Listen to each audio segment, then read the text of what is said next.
Damos inicio a la sesión de preguntas con los medios de comunicación sobre la campaña que se presenta esta mañana.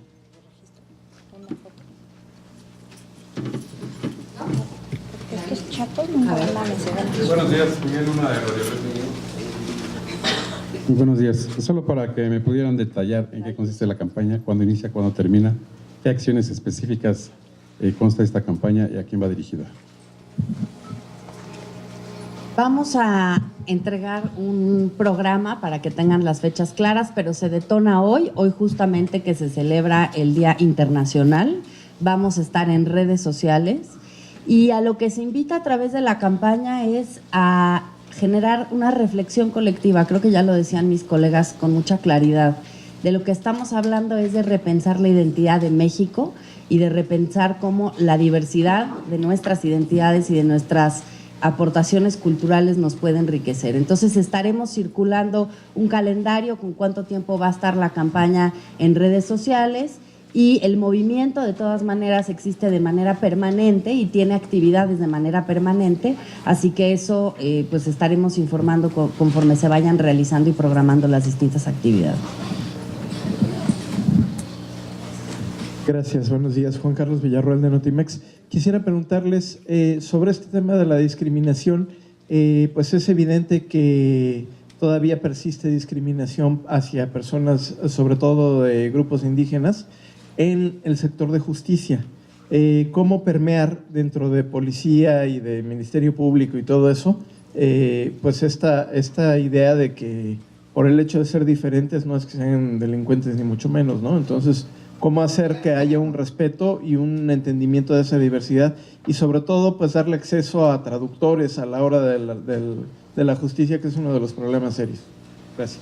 Sí. A ver, en la ciudad específicamente tenemos, bueno, de entrada es con los marcos legales, ¿no? En la ciudad tenemos protocolos y tenemos además una ley de interculturalidad que básicamente está obligando a tener traductores e intérpretes, que es diferente, ¿no? Al incorporar de entrada en esta ciudad en pleno derecho a los pueblos originarios y a las poblaciones indígenas, ¿no?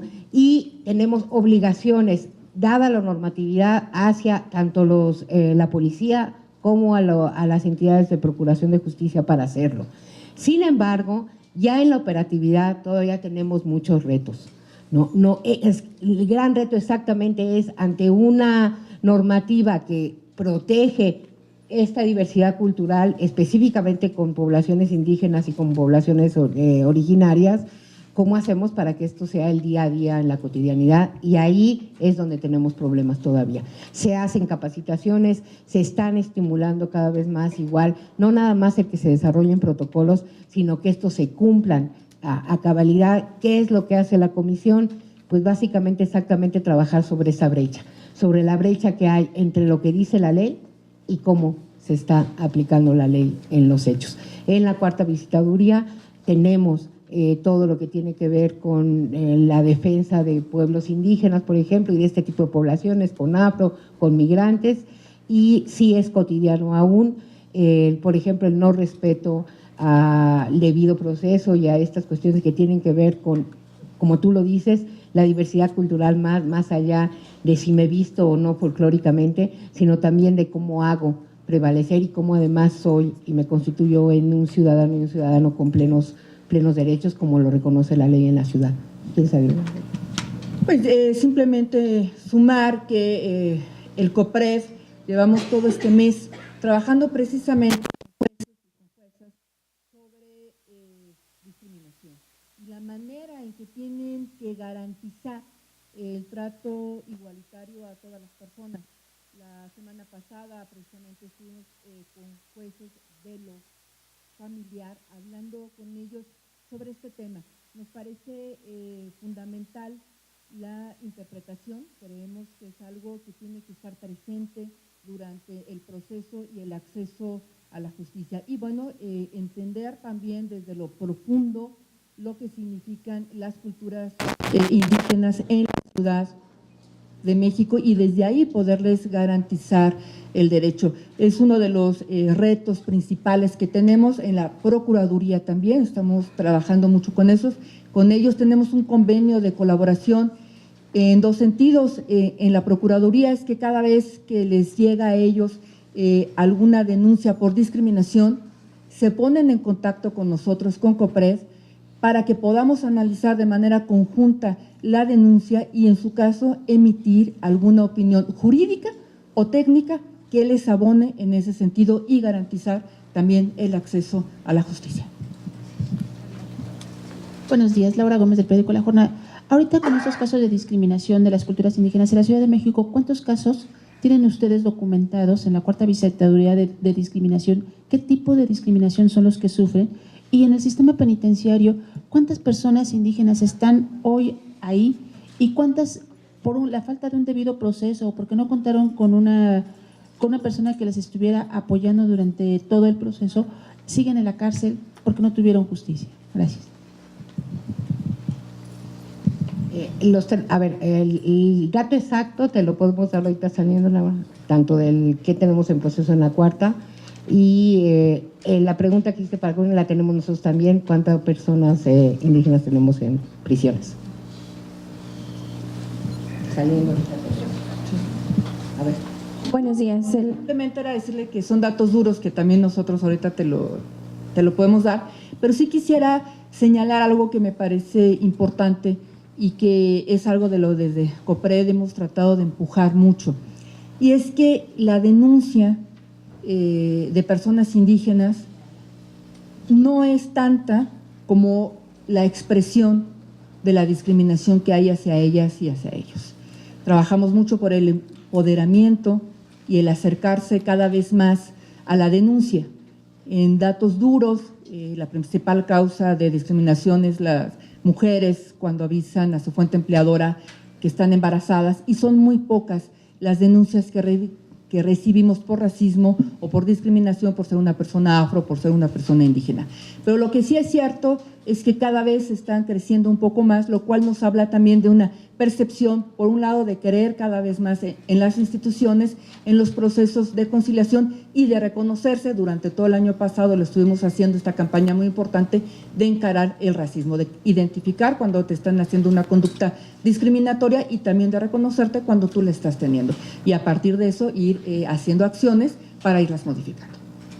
Sí, en términos colectivos, más allá de los individuales, lo que nosotros estamos recibiendo en mayor medida es todo lo que tiene que ver con la aplicación de la consulta para pueblos indígenas, ¿no? Este derecho ya reconocido tanto en nuestra ley como en nuestra Constitución es el que más reiterativamente está siendo, digamos, reclamado por las mismas poblaciones como no aplicado.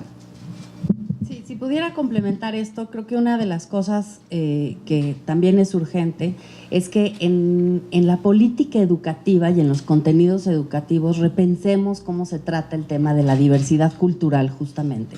Porque uno de los problemas que tenemos es que siempre pensamos que la educación multicultural o intercultural debe ser dirigida a los pueblos y comunidades indígenas, cuando realmente toda la sociedad mexicana necesita educarse en la interculturalidad, porque esta riqueza intercultural es de todas y de todos, y porque podemos hacer muchísimas leyes, muchísimos protocolos y muchísimas capacitaciones. Si no tenemos en el proyecto educativo nacional inserto la multiculturalidad como una riqueza nacional y como una manera de pensar, es muy difícil después remontar prejuicios y estereotipos que se repiten en el tiempo. Entonces, realmente decir que el tema de la interculturalidad, el tema de la diversidad cultural, no es un tema marginal que hay que agregar a la política de procuración de justicia. Es decir, todas estas políticas de procuración de justicia, de tener traductores, de tener juicios apropiados, de que si una persona es acusada de un delito, la persona sepa de qué se le acusa y tenga acceso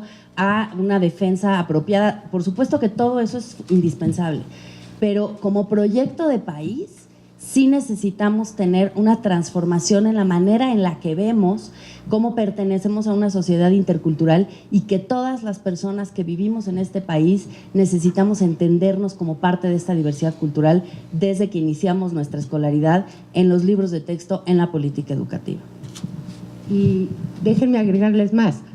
Pensamos en diversidad cultural y pensamos en pueblos indígenas, pero pensemos en diversidad cultural y veamos las expresiones culturales de nuestros chavos en las colonias, de los jóvenes, ¿no? Veamos la diversidad y la interculturalidad, es eso, es nuestro reconocimiento en muchas facetas. Ya hablaba igual Jackie sobre los migrantes, ¿no? Pero no nada más son los migrantes centroamericanos, son nuestros migrantes que van y regresan, nuestros reportados, todos ellos tienen y forman parte de nuestra diversidad cultural. Y como les digo, tan sencillo como eso, los grafitis que vemos día a día en la calle forman parte también de eso, y tendríamos que tener una visión de cultura, de derecho a la cultura y de incorporación y de diversidad cultural que maneje todas estas expresiones, ¿no? Buenos días, Elena Velasco del periódico Reforma. Dos consultas. La primera es, si me puede decir qué se necesitaría en un ideal para que de verdad se pueda cumplir lo que menciona usted, Presidenta, acerca de la brecha que está entre lo que debe de ser y lo que realmente se aplica en cuanto a los derechos de la diversidad y a protegerlo. Ustedes están pues vigilando, pero realmente ¿cuál sería la recomendación en general? Y la otra, preguntarle si tienen algún comentario acerca de cómo se está manejando el tema de la diversidad en estas campañas de la Ciudad de México, debido a que, bueno, de repente vemos que algunos entran en conflicto interno, incluso en los partidos, por estos derechos. Gracias. Sobre el primer tema, finalmente lo que hay que hacer es sacar de la marginalidad el tema de la diversidad.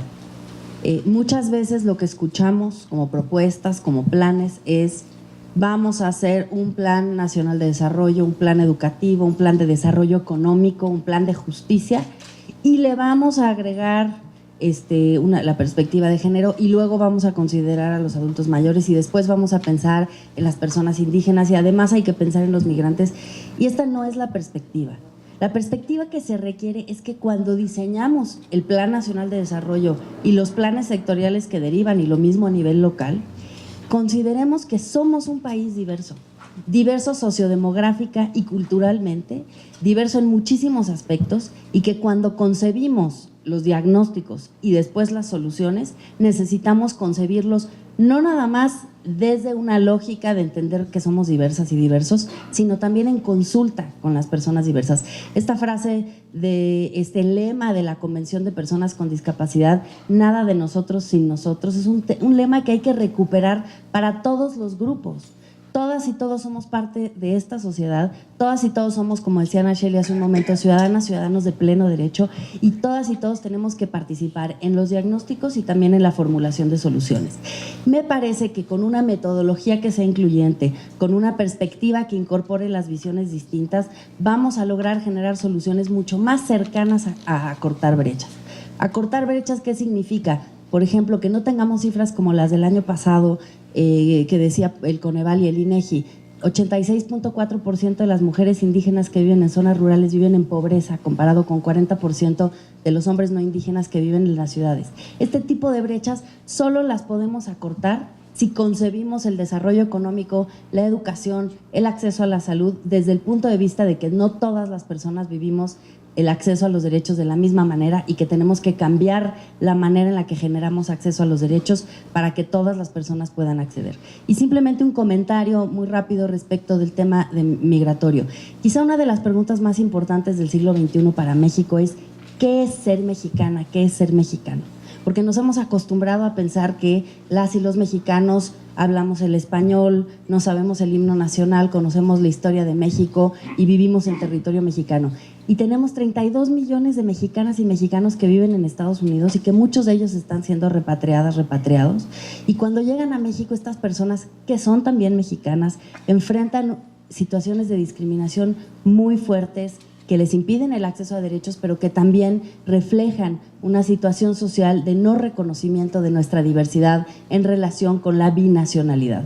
Sí nos tendríamos que preguntar entonces quiénes somos estas mexicanas y estos mexicanos en el siglo XXI, Somos muchos de nosotras, de nosotros binacionales, muchas y muchos de nosotros somos jóvenes, pero también enfrentando una curva demográfica que va hacia la ampliación de las personas mayores, personas indígenas, muchísimo mayores números de personas que se autoadscriben. También hay que ver eso en las encuestas censales e intercensales. Pasamos de alrededor de un 13% de personas que se autoadscribían como indígenas a un 22% de personas que se autoadscriben indígenas.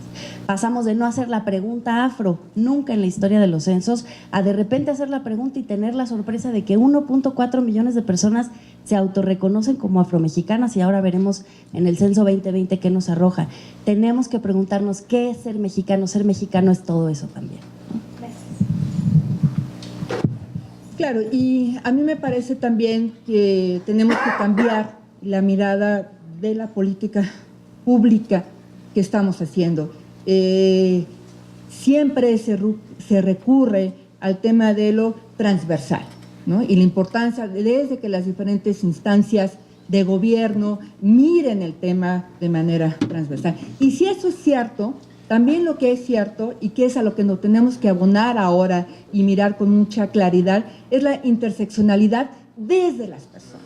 Es decir, las personas no solamente es una mirada que puede ser una mujer joven, una mujer indígena, y desde ahí ir construyendo la atención que se necesita en esta diversidad cultural del ser persona. Entonces, vernos como un todo y desde ahí podernos atender. Y bueno, por supuesto, romper con estos prejuicios y con estos estigmas que nos ha hecho ver lo que es el mestizaje. Crecimos con la idea de que el mestizaje era un tema aspiracional. Y bueno, y lo vemos en los anuncios y lo vemos en la venta de productos, ¿no? En donde ciertas imágenes se vuelven aspiracionales en la venta de lo que sea. A mí me parece que también necesitamos romper con esas imágenes y sobre todo, bueno, ya lo decía Nayeli al principio, en los próximos años el 70% de las personas estaremos viviendo en ciudades, y las ciudades por naturaleza propia somos multiculturales, somos diversas, y entonces, bueno, nos vamos a enfrentar a vivir y a convivir y a crear y construir armonía de esta diversidad. Y bueno, por supuesto, la movilidad humana y lo que significa en nuestro país la movilidad interna. Y bueno, que es algo que se está dando además de manera constante. Hace algunos días ya reconocieron que la Ciudad de México es de las 5 ciudades más grandes del mundo, con 21 millones de personas que transitamos todos los días. Dormimos 9 millones, pero en total con la zona conurbada 21 millones de personas. Pues ahí está el reto. Sí, yo finalizaría como puntualizando varias cosas de las que ya mencionaron. Uno, muy importante lo que Alejandra comparte en términos de, a ver, se acabaron los tiempos en donde la política cultural era la cereza de un pastel, cuando nos acordábamos que tenía que tener cereza el pastel, ¿no? Y entonces hablábamos y la política cultural estaba vista en museos, en bibliotecas. Ahí en un segundo momento en la política de educación no es cierto.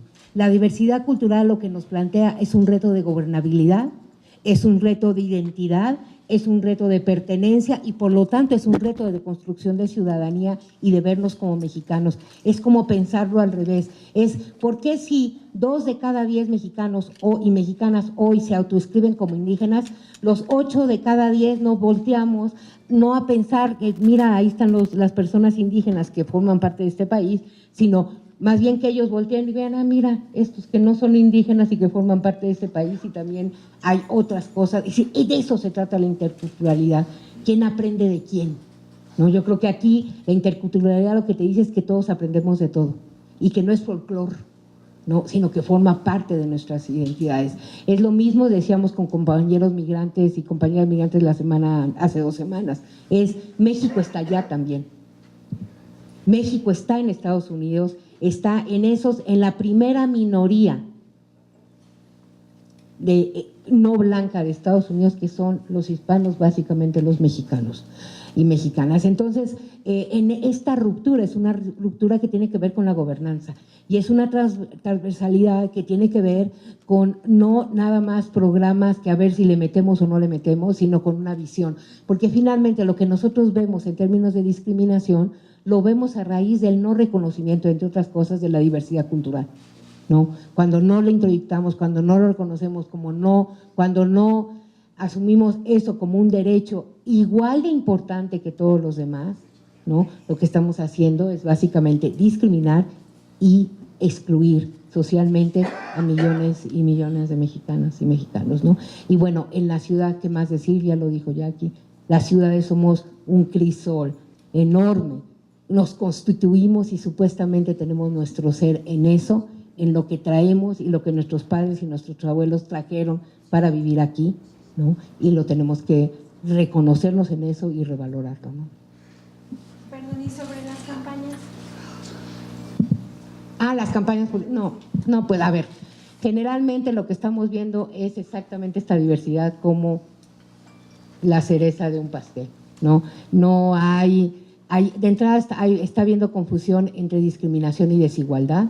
Generalmente todos los partidos políticos y todos los candidatos, tanto federales como locales, hablan de la desigualdad, pero aquí estamos, si la desigualdad se genera a través de eso, pero no es la parte que te hace entender los procesos de discriminación en su totalidad, ¿no? Y tampoco el cómo la diversidad cultural juega en estos procesos de discriminación y exclusión. ¿Cuál es su opinión sobre los resultados de las principales campañas que se han realizado desde el ámbito gubernamental para la protección de esta diversidad? Pedro Montes de Oca, de Efecto TV. ¿Perdón? Sí, los resultados de las principales campañas que se han realizado desde el ámbito gubernamental. A ver, yo diría que esto es un cambio, una transformación que se da a lo largo de mucho tiempo, ¿no? Se han hecho campañas, algunas de ellas nacionales, algunas de ellas locales, más o menos exitosas. Hay muy buenos esfuerzos, desde luego, en México, de todo tipo, pero necesitamos ampliar la base del mensaje que estamos transmitiendo. Por eso hablábamos hace un momento, y lo dijo Nacheli muy bien, necesitamos hablar desde una, ya no nada más una campañas aisladas, sino realmente parte de una política de posicionar la diversidad cultural en el centro con una visión de construcción de Estado. Ese es el gran reto y el gran desafío. ¿Algo más? ¿Sí? ¿No? Que tengan ustedes muy buen día, muy buena semana, compañeros y compañeras.